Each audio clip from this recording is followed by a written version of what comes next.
Le CIRE fête ses 60 ans. 60 ans d'action politique et sociale sur les questions d'asile et d'immigration. 60 ans au long desquels le CIRE a évolué en adaptant à la réalité quotidienne des migrants et réfugiés ses moyens d'action.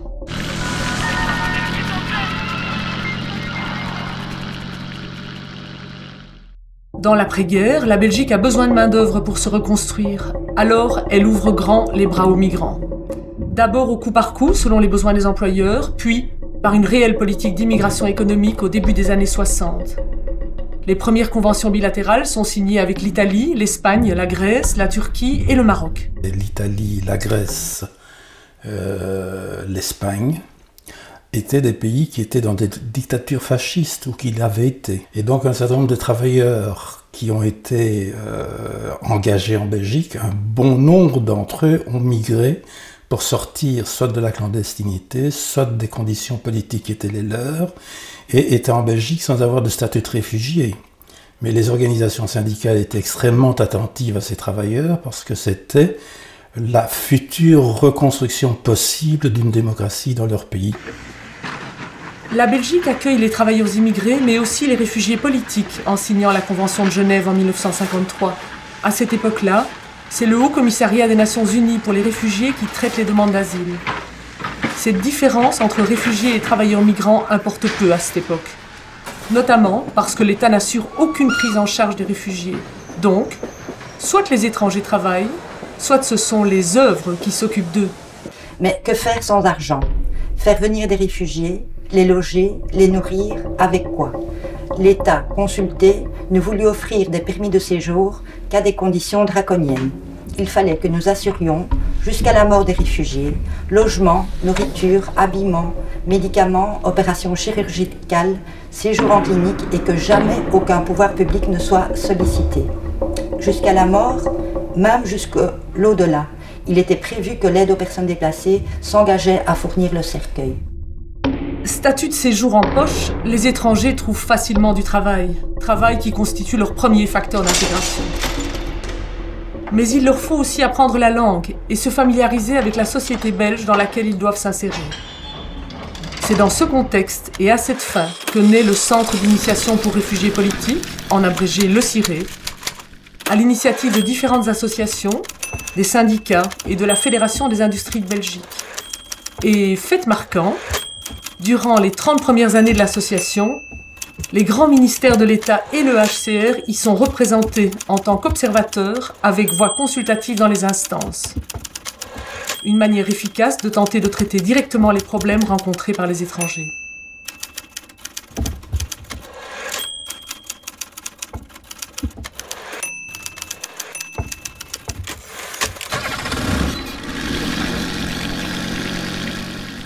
Le CIRE a vraiment joué un rôle de rassembleur et de concertation, donc les associations pouvant faire remonter les préoccupations et les problèmes de terrain.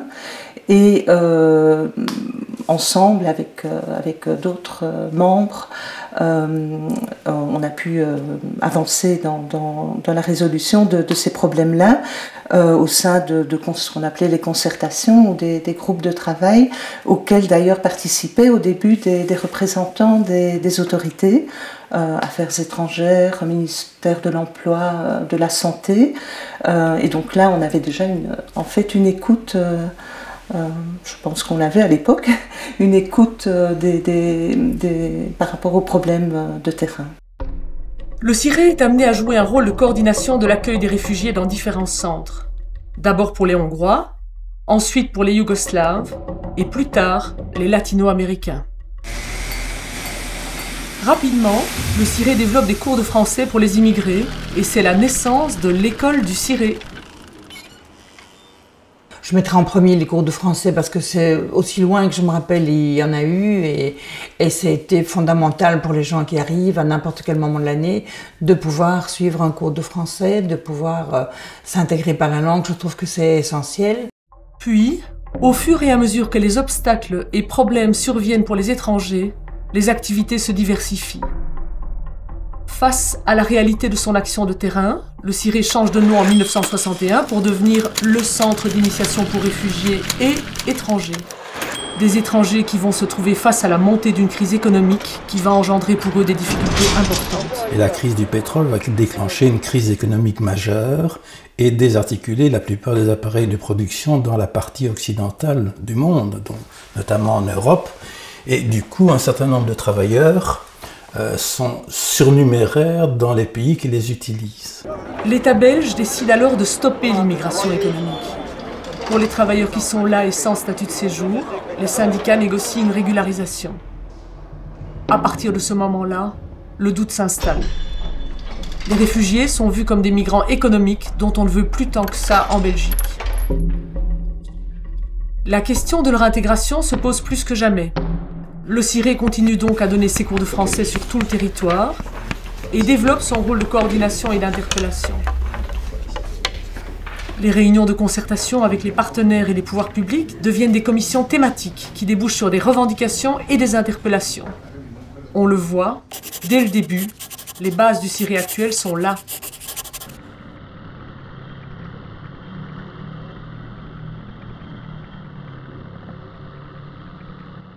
La suite de l'histoire, c'est la mise en place d'une politique restrictive en matière d'immigration qui passe notamment par la fermeture des frontières. Par contre, la Belgique se soucie de l'intégration de ceux qui sont déjà là. Les communautés sont chargées de mettre en place des mesures en la matière, et l'une d'elles est de reconnaître le rôle d'éducation permanente à une série d'associations, dont le CIRE. En 1976, le CIRE fait donc évoluer son objet social en adéquation avec ses nouvelles missions.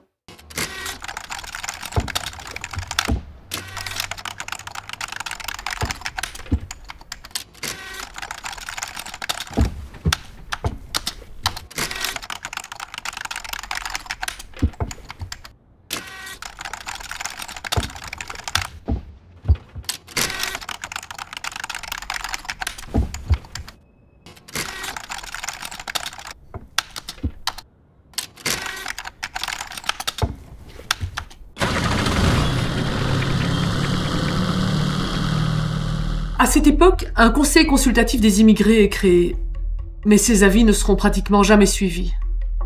Par contre, une avancée indéniable sera la mise en place progressive d'un cadre juridique pour l'octroi des statuts de séjour des étrangers, qui se soldera par le vote de la désormais célèbre loi de 1980. Cette loi, elle a été élaborée pendant une période de temps assez longue, je pense une dizaine d'années. Et il y a eu vraiment une implication des parlementaires. Et c'est une loi qui avait comme avantage d'avoir une grande lisibilité, d'avoir donné des statuts spécifiques, notamment aux étudiants, parce que c'est une loi aussi qui s'est inscrite dans un mouvement de grève des étudiants. Donc ce statut avait été pris en considération.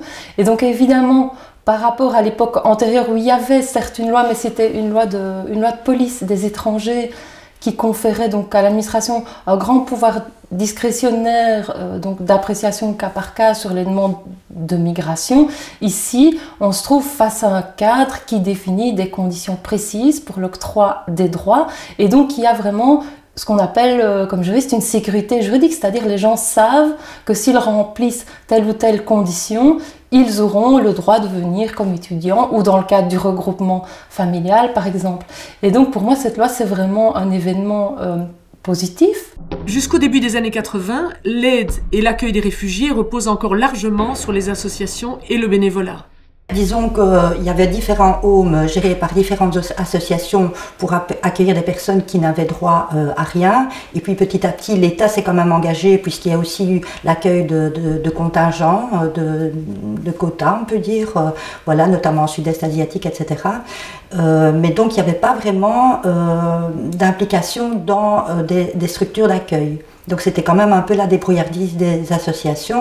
À partir de là, l'État s'engage par l'organisation de cours de langue en Flandre et en Wallonie, l'ouverture du premier centre d'accueil pour demandeurs d'asile, le Petit Château, la création du commissariat aux réfugiés et aux apatrides et de la commission permanente du recours des réfugiés. Mais il s'engage hélas aussi dans l'ouverture du premier centre fermé. Très vite, le comité belge d'aide aux réfugiés déléguera au CIRE et à son homologue flamand l'OSIF le mandat de coordonner les visites dans ce lieu de détention. Du côté de la procédure d'asile, on assiste à d'importantes modifications. qui a inspiré les réformes, en tout cas, j'ai l'impression au début, c'est surtout la volonté de restreindre les migrants, la migration, et donc en particulier dans le domaine de l'asile. Donc on a mis sur pied des conditions de recevabilité plus strictes, des conditions d'accueil aussi plus strictes, en tout cas à partir de 87, en vue de limiter la venue des demandeurs d'asile et de lutter contre ce que l'administration considérait comme être des abus. Restrictions procédurales d'un côté, mais importantes mesures pour l'intégration de l'autre. Loi Moureau réprimant le racisme, loi facilitant et systématisant l'accès à la nationalité et création du commissariat royal à la politique des immigrés. Dans le monde, les choses changent aussi. Avec les accords de Schengen et l'acte unique européen, les citoyens membres de l'Union circulent librement. Les citoyens non européens, eux, le payent cash. Les législations nationales se durcissent un peu partout et l'Europe forteresse se construit peu à peu. Mais les restrictions et les murs érigés n'empêchent pas l'arrivée et la présence de migrants sans papier dont les États seront bien obligés à certains moments de régulariser le séjour. En 1989, c'est la chute du mur de Berlin. Les migrants venus de l'Est arrivent, souvent de manière illégale mais tolérée. Avec la crise yougoslave, le gouvernement crée un statut temporaire pour les personnes déplacées. Les demandeurs d'asile arrivant plus nombreux, l'État belge ne peut plus faire face aux besoins et il se dote donc d'un premier partenaire d'accueil, la Croix-Rouge. Dès le début des années 90, au-delà du travail de terrain, les associations se trouvent devant un enjeu de taille, dans un contexte marqué par la crise économique et la montée de l'extrémisme. Celui de sensibiliser l'opinion publique et d'interpeller le monde politique sur le respect des droits des migrants. Alors, elles unissent leurs forces pour tenter de changer l'image du demandeur d'asile, vu comme un profiteur. Le CIRE développe des outils d'information et de sensibilisation. Brochures, expos, guides pratiques traduits en 14 langues et la fameuse campagne « On a tous besoin de vivre quelque part », inspirée de celle menée par Amnesty, campagne qui aurait encore toute sa pertinence aujourd'hui. Personne n'est capable aujourd'hui de revenir à ce que c'est que l'asile et la migration, c'est-à-dire que pour l'immense majorité, ce sont des gens qui, comme nos grands-parents, ont dû fuir un jour une zone de guerre pour trouver asile quelque part, simplement pour survivre. Et je crois que le message qu'on doit essayer de faire passer aujourd'hui, et c'est là-dessus qu'on doit réfléchir ensemble, c'est comment est-ce qu'on peut reconvaincre toute la population belge, en tout cas une bonne partie d'entre elles, qu'aujourd'hui, tout demandeur, tout migrant qui essaie de venir en Europe, qui essaie de franchir les murs de la forteresse Europe, c'est quelqu'un qui pourrait être sa fille, sa femme, son père, son fils, ça pourrait être nous-mêmes. Il suffit de se mettre à leur place pour peut-être mieux comprendre. Au niveau du lobby politique, face à une nouvelle crise de l'accueil, le CIRE et ses membres rédigent, à la demande de la Fondation Roi-Baudouin, 10 propositions pour une nouvelle politique d'accueil des demandeurs d'asile, basée sur les notions de dignité, d'égalité et de coopération. Beaucoup d'entre elles sont encore d'une criante actualité. Les mesures d'expulsion et d'enfermement se multiplient. La Belgique compte déjà 3 centres fermés. Avec son homologue flamand, le CIRE met sur pied en 1994 un comité zone de transit. L'objectif ? Apporter une aide juridique et sociale aux étrangers qui se trouvent détenus dans cette zone de l'aéroport de Bruxelles national. En termes d'intégration, la problématique du logement des réfugiés reconnus fait son apparition à Bruxelles. On demande au CIRE de se pencher sur la question, ce qu'il fera largement, puisque la réalisation d'outils et d'actions en la matière débouchera sur la naissance du service logement. C'est aussi à cette période que le CIRE commence à se préoccuper de la question du retour et de la réintégration, en soutenant des projets individuels impulsés par les migrants eux-mêmes. À l'échelle de l'Europe, ce qui marquera aussi le début des années 90, c'est l'élaboration de règles communes en matière d'immigration et d'asile, avec la naissance du règlement de Dublin et du concept de pays tiers sûr notamment. De quoi donner le ton pour la suite. Et pendant ce temps-là, les conflits dans le monde se poursuivent, en témoigne notamment l'arrivée de réfugiés rwandais qui fuient le génocide.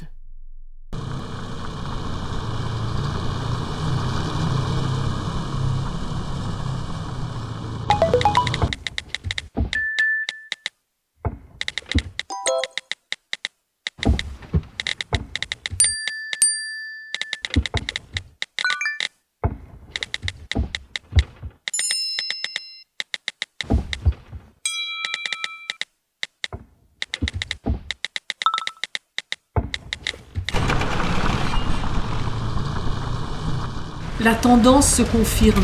Afin de traquer les soi-disant faux réfugiés, l'Europe ferme et contrôle de plus en plus ses frontières. Mais en même temps, les États ont besoin de la main-d'œuvre des sans-papiers. C'est contradictoire. On a besoin d'eux et on les rejette. Le CIRE prend cette problématique à bras-le-corps, en interpellant le monde politique sur les besoins de régularisation et en contribuant à la constitution d'un réel mouvement qui va se mobiliser sur l'espace public. Là, ça a été une révolution, je veux dire, sociale et culturelle aussi, parce que on a dû mettre à l'ordre du jour cette question qui était un problème pour certains, mais qui est devenue une question sociale pour l'ensemble du mouvement ouvrier. On l'a traduite dans des interventions et on s'est vraiment mobilisé avec le CIRE et toutes les organisations qui, elles aussi, ont pris conscience de l'enjeu. Et donc là, ça s'est vraiment construit en un véritable mouvement social parce que on s'est retrouvés dans des réunions ici en créant le mouvement national de régularisation des sans-papiers et des réfugiés avec des centaines d'organisations, avec des sans-papiers qu'on n'avait jamais vus. On savait qu'ils étaient dans la clandestinité, mais on n'avait jamais discuté vraiment avec eux. Et donc, ils ont pu voir qu'il y avait des associations qui pouvaient mener le combat avec eux. Et ça, c'est quand même un objectif formidable pour un mouvement ouvrier et l'ensemble des organisations du CIRE.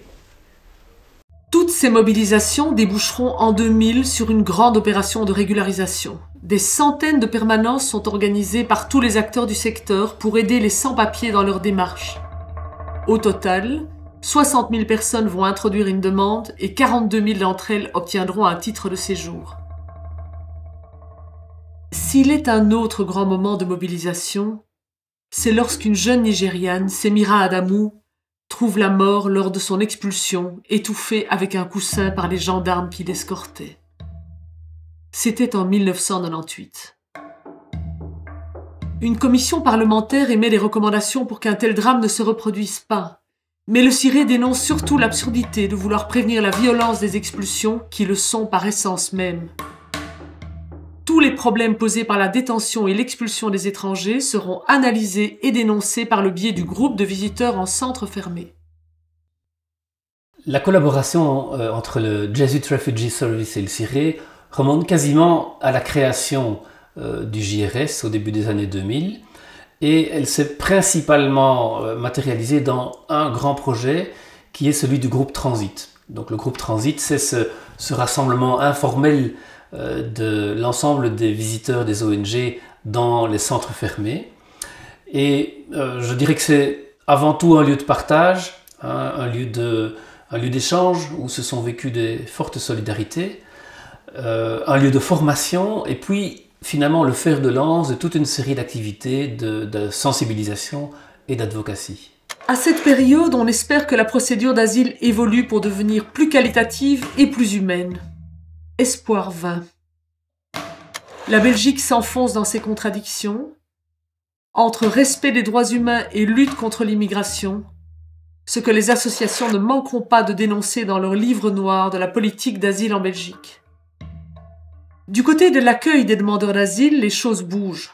Le réseau d'accueil est saturé, il faut ouvrir des places et c'est là que le CIRE devient opérateur, en initiant un modèle d'accueil alternatif en logement privé.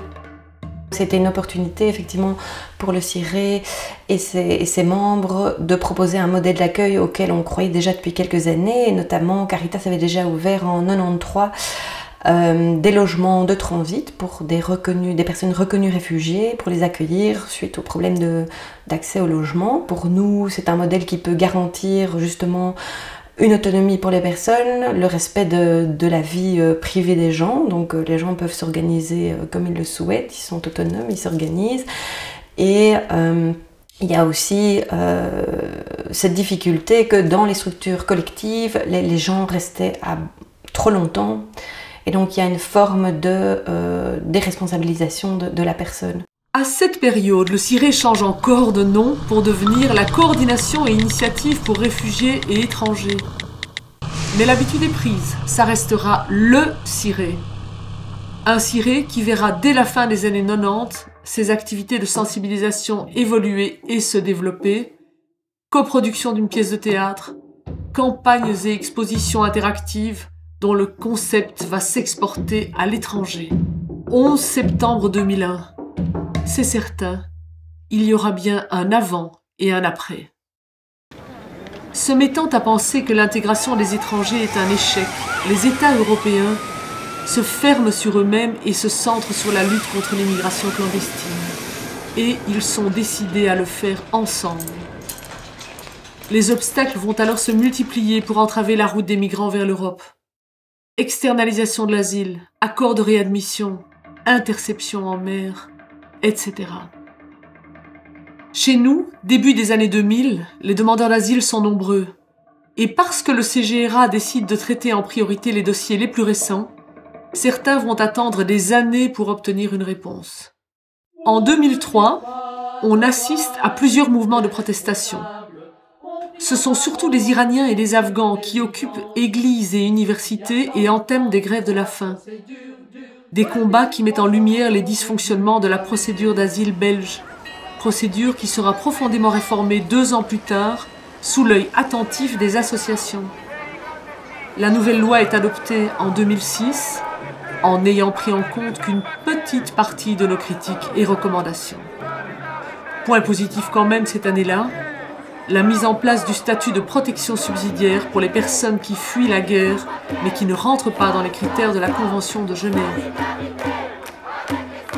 Après la mise en œuvre de l'opération de régularisation de 2000, le combat des sans-papiers va perdurer. Et ils seront rejoints par de nombreux demandeurs d'asile qui attendent eux aussi que leur dossier soit traité. Engorgement au CGRA, engorgement à l'Office des étrangers.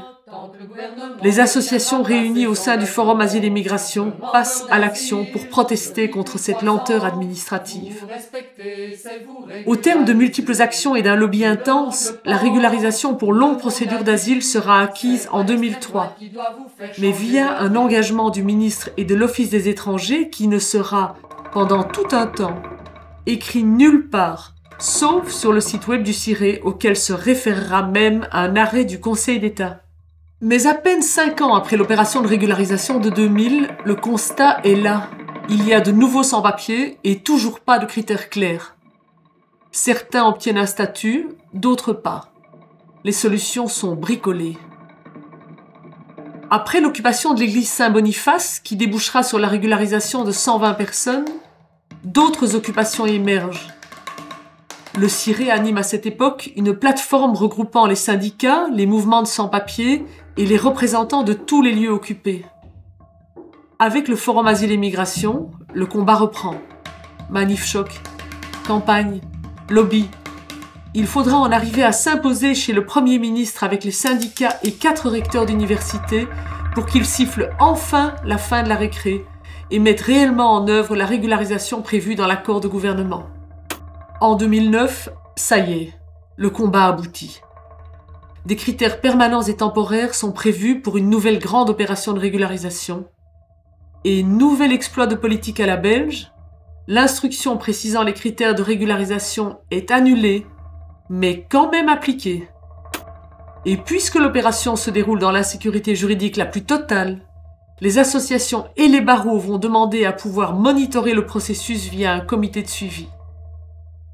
Le CIRE y siégera comme représentant des organisations francophones et l'opération aboutira à la régularisation de quelques 40 000 personnes.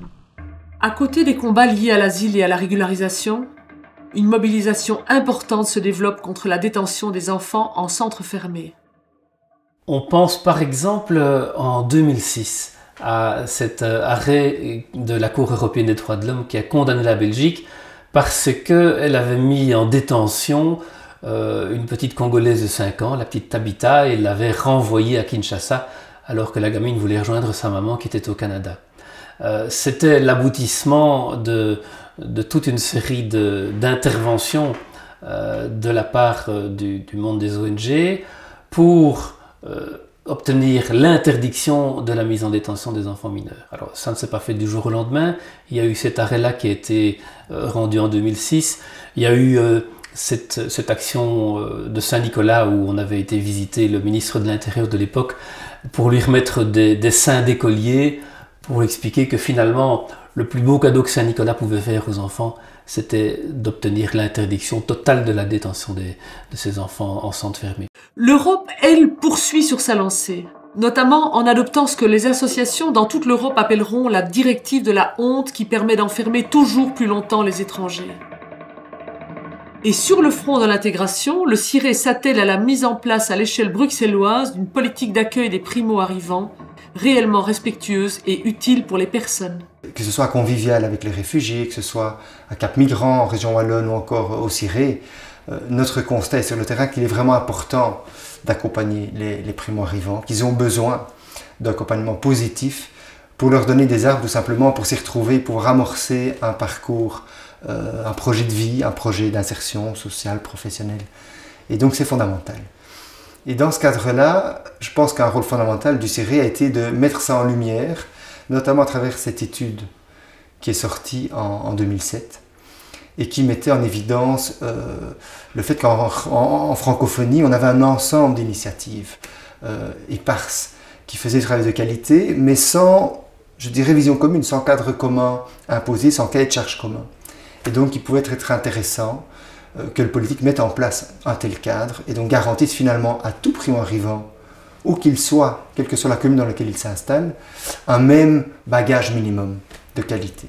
Pour moi, l'enjeu fondamental dans ce contexte et un rôle fondamental du CIRE, c'est justement de veiller et de faire entendre en permanence sa voix pour que ce cadre, sa mise en œuvre, soit vraiment pensé dans une logique d'accompagnement positif des primo-arrivants, de les armer à pouvoir faire un parcours de vie autonome et de qualité. Depuis 2008, le réseau d'accueil des demandeurs d'asile, entre-temps coordonné par FEDASIL, montre des signes de faiblesse. La situation devient tout simplement catastrophique. Des milliers de demandeurs d'asile se retrouvent à la rue, faute de places suffisantes. Au plus fort de la crise, le CIRE, Médecins du Monde, Caritas et Vluchtelingenwerk Vlaanderen se mobilisent et dressent, grâce à l'expérience et l'engagement de Médecins sans frontières, un camp de réfugiés au cœur de Bruxelles, pour tenter de mettre les politiques face à leurs responsabilités.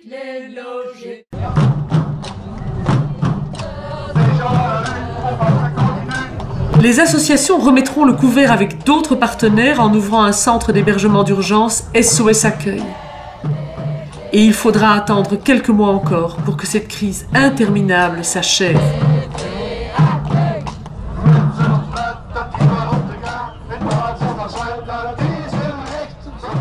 Mais au fur et à mesure que la situation de l'accueil se stabilise, une série de mesures extrêmement dommageables pour les droits des étrangers se prépare. La Belgique n'a pas de gouvernement, mais les parlementaires s'en donnent à cœur joie. Restriction du regroupement familial, de l'asile, de l'accueil, de l'accès à la nationalité. 2011 marquera clairement l'entrée en résistance des associations, dont le CIRE, contre ces restrictions votées dans l'empressement, dans tous les domaines. Parce que la dénonciation des injustices passe par l'information et la sensibilisation, le Migration Magazine, devenu aujourd'hui le MIC-Mag, voit le jour, proposant des dossiers thématiques riches sur les questions qui nous préoccupent. Le film illégal d'Olivier Massé-de-Passe donnera l'occasion au CIRE et à ses membres de parler de la question de la détention par des animations à travers toute la Belgique.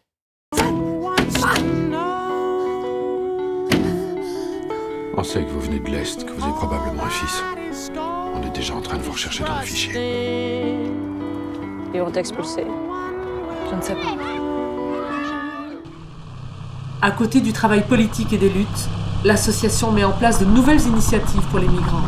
Le service logement innove, en développant les groupes d'épargne solidaire et des projets originaux comme le Community Land Trust, pour permettre l'accès au logement pour les familles étrangères à faible revenu.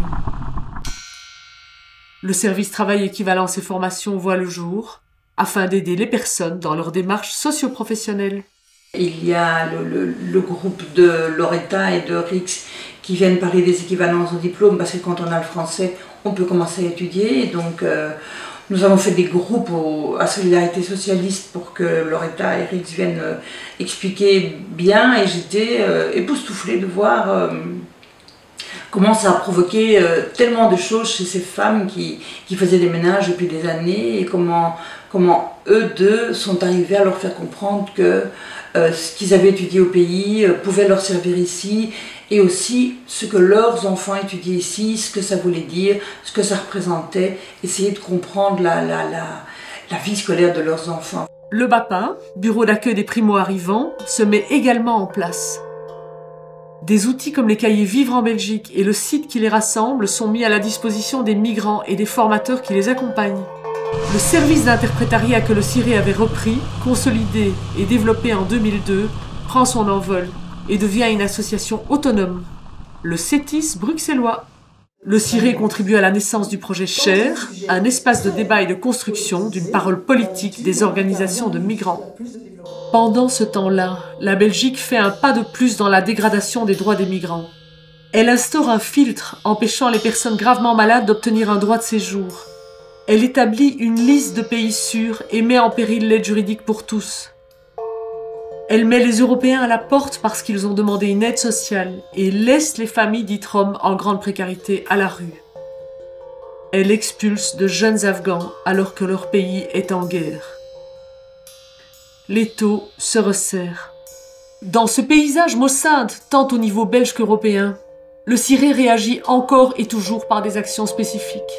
Parmi celles-ci, la campagne Front-Exit, une évaluation de la régularisation par le travail, un colloque au Parlement sur le 9 Ter, le combat avec les citoyens aux côtés des Afghans et un soutien à la lutte des femmes migrantes victimes de violences.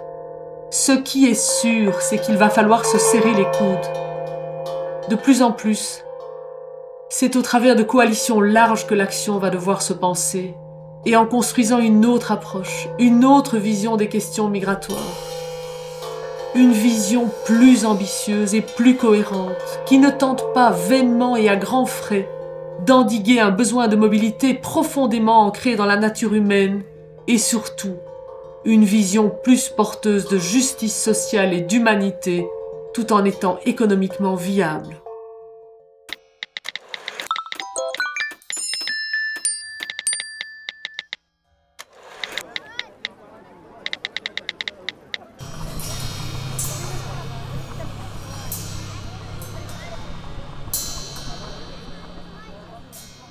Dès le premier abord, ce qui m'a frappé, c'est que le CIRE se frottait au réel et acceptait vraiment d'assumer la complexité du monde. La complexité du monde, bon, ce qui est typique, je dirais, avec les sujets dont nous nous occupons, c'est que nous sommes confrontés à des contradictions, à ce qui fait la richesse et la complexité de la société, qui n'est plus seulement de faire se rencontrer, de faire société avec des gens qui viennent de la campagne et d'autres de la ville, mais aussi vraiment le monde entier dont on assume la présence dans un pays comme la Belgique.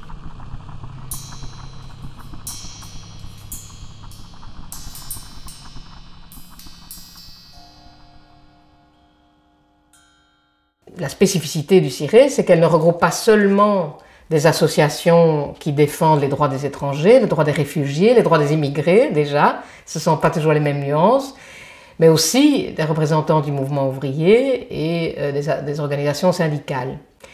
Et sur certains sujets, il est clair que ça entraîne toute une série de débats passionnants, mais qui sont loin d'être évidents. Les associations de défense des droits des étrangers sont là pour défendre, se faire l'avocat en quelque sorte des droits, des intérêts d'un étranger qui veut venir travailler et vivre en Belgique, alors que les organisations syndicales sont là pour défendre quand même aussi les droits acquis et éviter que l'élargissement du marché du travail n'ait des conséquences pour ceux dont ils défendent les intérêts.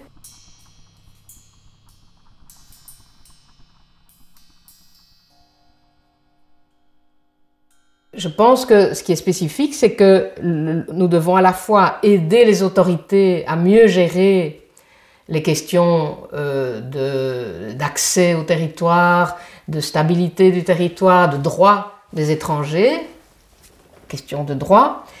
On accepte d'être les interlocuteurs des autorités, mais en même temps, nous sommes là aussi pour être les relais, les avocats, les défenseurs inconditionnel des droits des migrants. Et ça nous met évidemment dans une position qui est loin d'être confortable. Nous devons en quelque sorte mettre en œuvre, je ne sais pas, ce qu'on peut appeler la démocratie délibérative, c'est-à-dire qu'on accepte de faire des propositions constructives, de proposer des compromis, de se mettre à table avec des gens qui sont nos adversaires sur le plan, je dirais, politique, et parfois d'être en porte-à-faux avec la position strictement militante de la contestation pure. Mais les deux mouvements sont complémentaires en réalité. Et donc pour moi, la position du ciré, le fait de véritablement se mettre face aux réalités, les aborder pour essayer de les changer, en tenant compte des obstacles, en tenant compte des difficultés, en tenant compte des compromis qu'il faut faire, c'est l'essence même de ce que je comprends comme étant faire de la politique.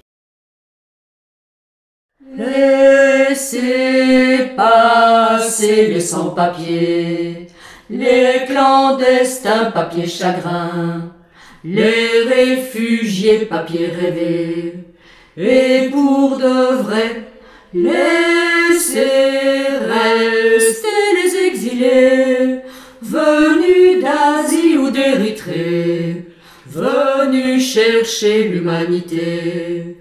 Dans nos contrées, n'expulsez pas les sans-papiers, les étrangers, les immigrés.